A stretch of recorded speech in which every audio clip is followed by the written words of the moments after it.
Hello everyone, I'm Trey Rich and you are watching The Buzz. On today's show, we are at the Minions premiere. And then we talk to Elvin Rodriguez from the hit Netflix movie Hustle. And then in our artist spotlight, Sara Cakes. We have so much to talk about today, so let's get this party started. Hi, my name is Lauv and you've just been buzzed.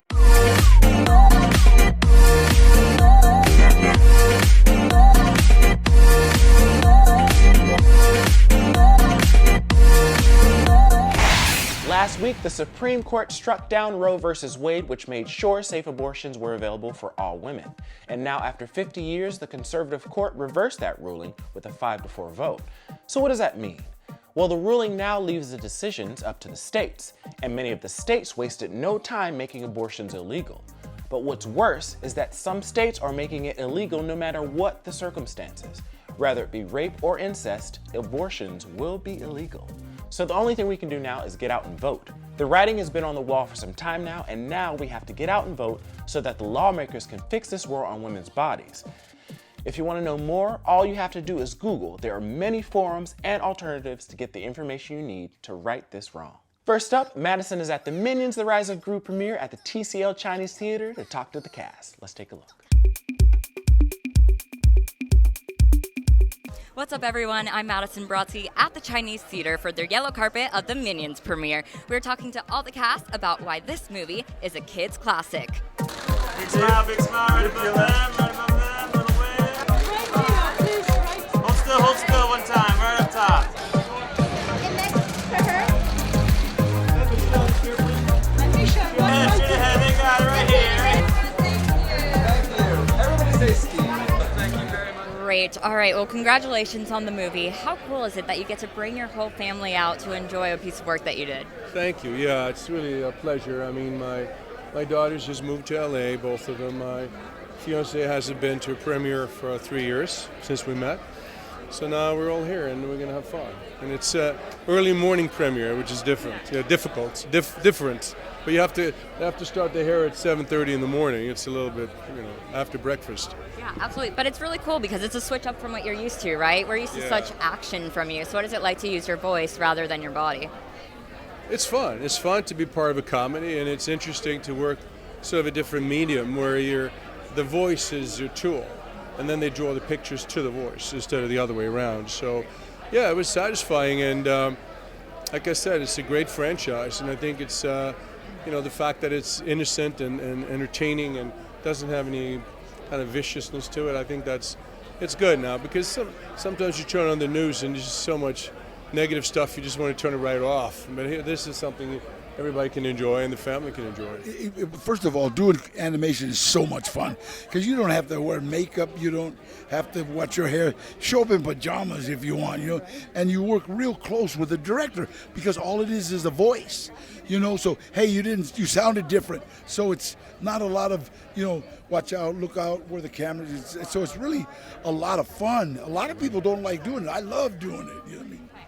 Now, I heard that you created your classic Gru accent by making your kids laugh. Now that they're older, does that get you cool points, or does it get you kicked out of the room? I don't think it gets points either way. At this point, they're kind of used to the whole Gru thing. But at the time, they were the best barometer for the voice because they don't lie. Kids don't pretend to laugh. Either they laugh or they don't. There's no filter. So I thought they would be a really good sounding board for that. And now, and that was they were little. They were 4 and 7, and now they're 18 and 21, and they're here. And I put it out to them earlier this week, like, you guys don't have to go if you don't want. I know it's more of a family move. And they're like, no, we're all in. We love it. They feel a part of this character, right? And I think at this point it's nostalgic. They've grown up with these characters. They love them, so they actually do enjoy them. And now they can enjoy the stuff that's in the movie for the adults. So I love that total turnaround. So Gru is supposed to be a supervillain, but he's the most lovable supervillain in the world. What does that say about the world that we're in right now? Well, it says more about me, because I am so incredibly lovable that it's hard for me to actually play a villain. Absolutely. Because I just infuse everything with just a lovely, wonderful sweetness. You really Don't do. you agree? And we really need that in the world right now because our hearts are very heavy with the Supreme Court decision yesterday. What are your thoughts? We need a lot of stuff like this. We need a lot of joy and sweetness and kindness and silliness. And I think that's what this movie has. Absolutely. Thank you so much. It's healing, and we need it right now. And I'm so glad we waited. You know, this movie was supposed to come out, 2 years ago, 3 years ago? And I'm so glad. I love when a studio knows what they have and they don't operate out of fear or angst or desperation. And I'm so glad that they knew that we would need this coming out of the pandemic. Absolutely. Thank you so much. Thank you. Lose yourself in the music, the moment. Minions, assemble! Never let it go. So here I go, it's my shot. Feet fail and not. Opportunity comes once in a lifetime. I'm not. You only get one shot.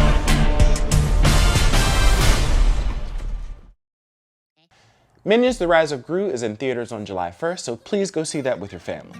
Next up, we have Sara Kay's in our artist spotlight, so don't go anywhere. The day after you said goodbye, all I did was lay in bed and cry. But after one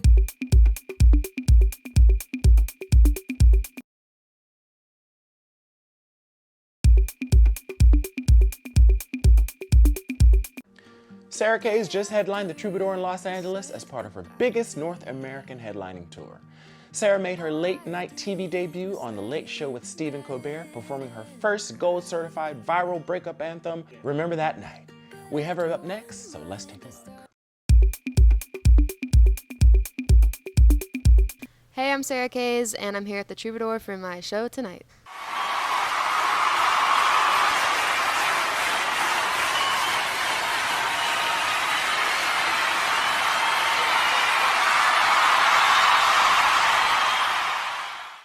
all I did was lay in bed and cry. But after 1 month I started to move on, and after 2 I felt alright. Then 3 months in you were off my mind. In month 4 and 5 I was living my life. I was better and didn't have to try not to think of you till you reached out and said, remember that night we went for a drive. 30 in the morning, I guess it was boring. We held each other tight. I liked to sing when I was younger, and my mom got me a guitar when I was like 12 or 13, and I started singing and playing guitar together and like playing covers, and I got gigs at different restaurants. And I grew up in Indiana, so just like restaurants and bars around Indiana, and I started busking in my hometown, and eventually that turned into just writing more, and I decided that's what I wanted to do. I never imagined exactly what I'm doing right now. I always from a certain age I was like, okay, I know I love music more than anything else, and that's what I want to do. I think when I got to be around like 17 or 18 and I started writing a lot more and I realized how much I love doing that, that's when I could kind of envision something like this. I moved to Nashville to go to school. I went to MTSU for a while, and my producer also lived there, so that was convenient. And luckily I didn't have to go for the full 4 years till I dropped out. I don't feel like you like me lately. I don't feel like I'm pretty. Do I have the same glow about me as that night in the city? Like you're saying, there's a lot in Nashville besides country, and also I love songwriting and lyricism, and I know that I've heard just in Nashville, like the songwriters there really focus a lot on that, and I was inspired by that, so I thought it would be cool to move there and check that out. And also, I tend to work a lot by myself and then only with my producer Steven, so I guess it doesn't necessarily matter as much where I live as if I was kind of collaborating a lot more. I met Steven on Instagram when I was in high school, and he's from New York, and he went to Berkeley, and we both used to just do like cover songs on Instagram, and somebody had connected us wanting us to sing together, and then we just became friends, and he ended up producing my first ever songs, and we still work together. Or I'd been doing the music thing for a while, but it was about like March 2020 when I first had any kind of like bigger success online, and that was through TikTok. I have a couple friends, but we don't hang out anymore. When we do anything, they always act like they are bored. I care and I pretend I don't, but I'm okay though. Mom and Dad were fighting and I tried to intervene. It didn't help at all, it made it worse if anything. I cried until I fell asleep, but I'm okay though. Everybody.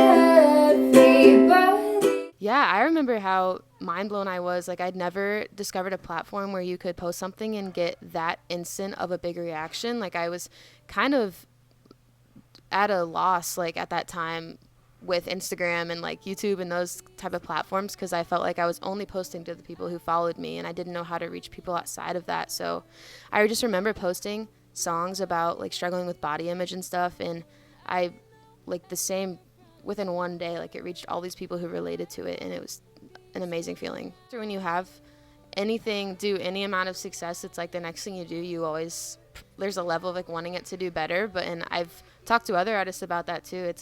It's a real struggle, but I think I've just been writing what I'm feeling and just trying to release what I really feel is like true to me and what I like. So it's been good. Like I say all the time that when I was younger, I wanted songs about some of the topics that I write about now, and that in itself can be a little therapeutic, but I do try to find creative ways to talk about it though. Especially just knowing now how many people do relate to those topics that I kind of felt like so just me at the time before it reached anybody. I think about them, yeah, and I hope that it reaches the people who actually relate, because I know that hearing songs about these topics when I was younger would have like helps me just to know that people are going through that. I was a little emo child. Like I like to listen to like really sad music, Mayday Parade and pop punk stuff. And I think that's what kind of inspired me to write like kind of more about sad things. And then as I got older and more into songwriting, artists like Alec Benjamin and Casey Musgraves inspired me a lot to like really challenge myself on my lyricism. Hey, it's getting hot out and everyone's wearing less clothes again, so that sucks. I'm personally not going to be doing that because I am uncomfortable in my body. So if that's you, I have your song of the summer. I have a beanie on now. I got my long sleeves on, baggy and way too long. Usually, like, probably 90% of the time, I'm kind of writing on my own in, like, my bedroom or wherever, like, in a hotel room or something, and then I bring the song to my producer, Steven, and he kind of, like, brings it to life production-wise. Like, I don't mess much with the production. I kind of just strip down on the guitar or ukulele, and he does his thing.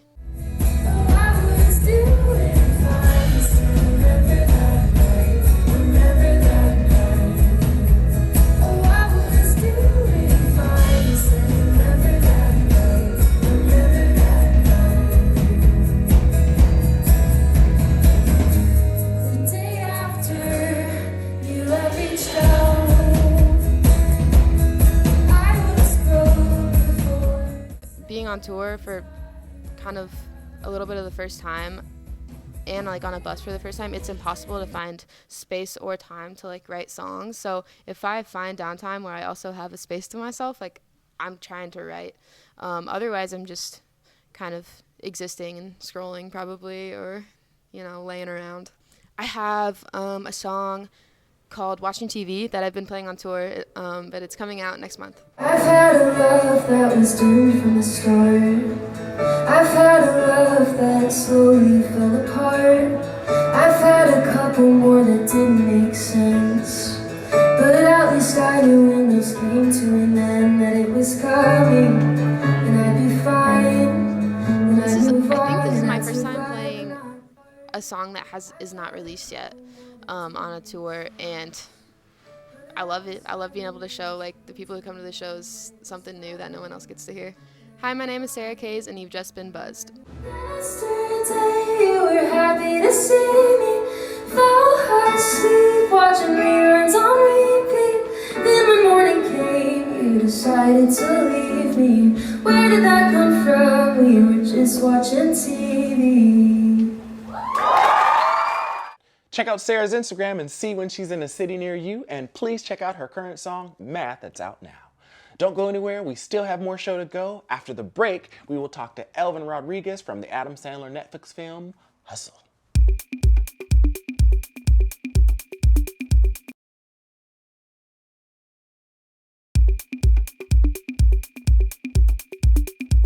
Hustle is an Adam Sandler film about a basketball scout who discovers a phenomenal street ball player played by Juancho Hernan-Gomez while in Spain and sees a prospect as his opportunity to get back into the NBA. We have Elvin Rodriguez, who played an integral part in getting Juancho's character noticed. Emerald has him up next in our studio, so let's take a look.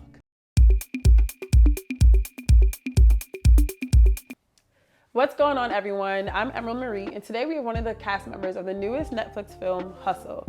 From Harlem to Los Angeles, Elvin Rodriguez, thank you so much for joining us today. Thank you for having me. I appreciate it. Of course. So first and foremost, how are you feeling? This movie has been trending #1 on Netflix with roughly 20 million views. I'm feeling actually, it's like such a surreal feeling, you know. I don't know what to feel right now, and it's all happening so fast, and I'm extremely grateful, you know, to be in this position. It's been amazing. It's crazy. Yeah. And so how has the response been from your friends and family and social media since the movie has released a few weeks ago? So I've been telling them throughout the process, and they thought that I was just gonna be like an extra in the movie. Yeah. They're like, yeah, okay, Adam Sandler, Queen Latifah, you ain't gonna be nothing in the movie. And so when they finally like got a chance to see it, they were like, whoa, like that's you. And I'm just like, I said, I had yeah. a scene, mama. You know, I had a scene. I'm like, come on. So yeah, man, the amount of stars that are in it is just like, wow. And then to see me go from what I was doing to that is kind of like, whoa. Yeah. You know?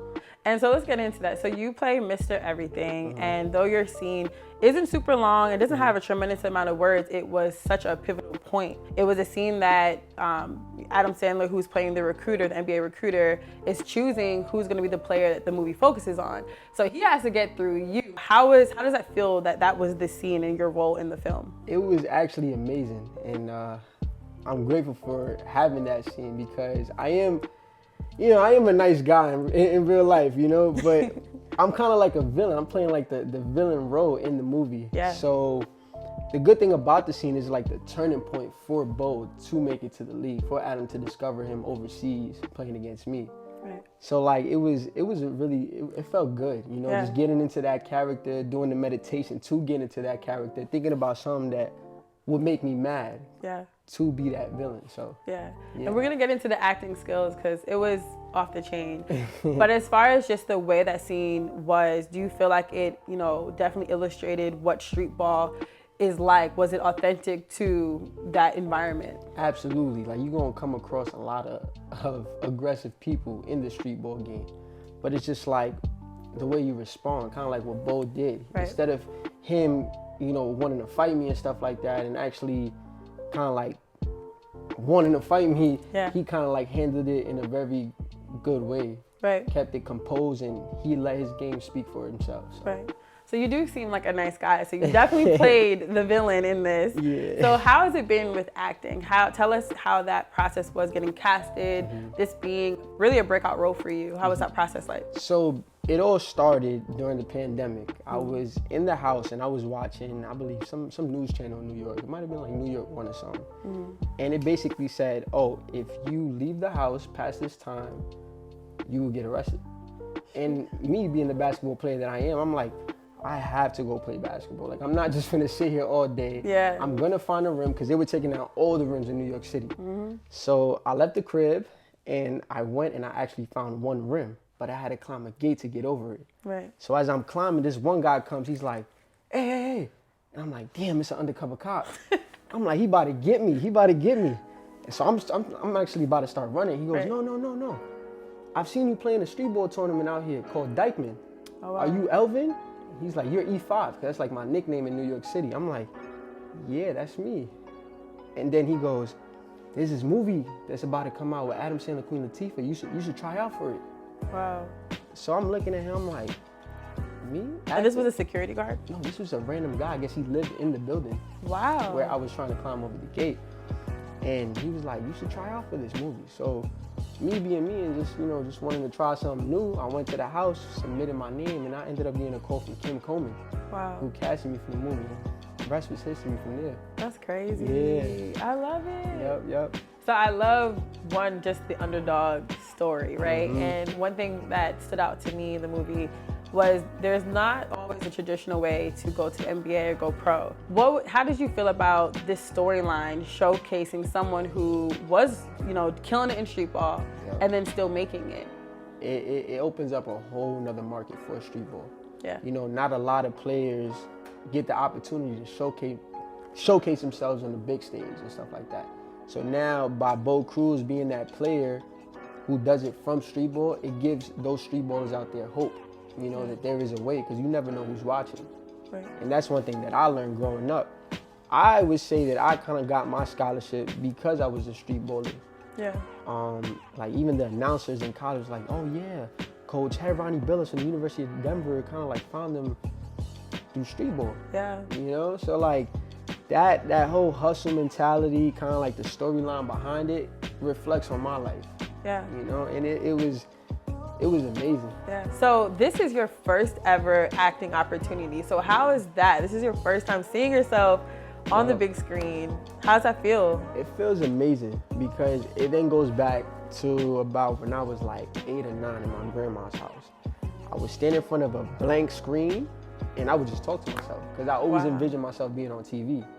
And it's like, if you could believe it, if you can imagine it, you can achieve it some sort of way. And it kind of like translates to now. It's like, yeah, this is my first gig, but I feel like I've been doing this. It's such an unreal and surreal feeling. Yeah. That's amazing. Well, we look forward to seeing you on much more. This is just the beginning. Yes. Whether you are a basketball fan or you love a good underdog story, Hustle is a must-see. Thank you so much for tuning in, and I'm Emerald Marie. Hi, my name is Elvin Rodriguez, and you just been buzzed. That's all we have. Special thanks to Emerald Marie, Madison Brodsky, the cast of Minions, Sara Kays, The Troubadour, and Elvin Rodriguez. Don't forget to like us on Facebook, follow us on Twitter, and double tap us on Instagram, all at Buzz_Access. Before we go, we're going back to the TCL Theater to see Bob the Minion get his hand and footprint immortalized in cement. Steve Carell was there in attendance to celebrate this Minion moment. I'm Trey Rich. Love and light to you all. Woo! Yeah! Thank you, Levi. It is my honor and privilege to stand before you here at one of Hollywood's most revered and iconic sites. Today we take part in a wonderful tradition where we immortalize the best and brightest of the entertainment industry. Marilyn Monroe, Robert De Niro, Denzel Washington, and countless others, all captured for posterity in the form of hand and footprints, the ultimate showbiz honor. This morning, we add one more to that esteemed list. Someone that I have had the good fortune to work with on numerous occasions, and someone that I not only consider to be a friend, but a casual acquaintance. He's funny, endearing, kind, and sometimes exasperating. He is a devoted companion. He speaks in an unintelligible gibberish. He loves bedtime stories, bananas, and expelling gas. And he is yellow. But Alan Arkin is not here today. Of course, I am speaking about Bob. Bob's first words to me were unforgettable. He walked up, looked me square in the eye, and said, "Pas de tout, pas de mi, la carou, la piñata parabota." And you know what? He was right. I can save money on my car insurance. It's been such a pleasure to be a part of the Despicable Me series. The writers, directors, animators, and producers have created a world full of silliness and fun, and kindness and love. At their core, these stories are really about family. The ones that you were born with, as well as the ones that you find along the way. So, Today we celebrate Bob, a symbol of happiness and warmth and cheerful idiocy. 3 things that I can certainly relate to, and attributes that I believe we should all embrace every once in a while.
For more stories and extended clips, go to thebuzzallaccess.com. I'm Trey Rich, and you've just been buzzed.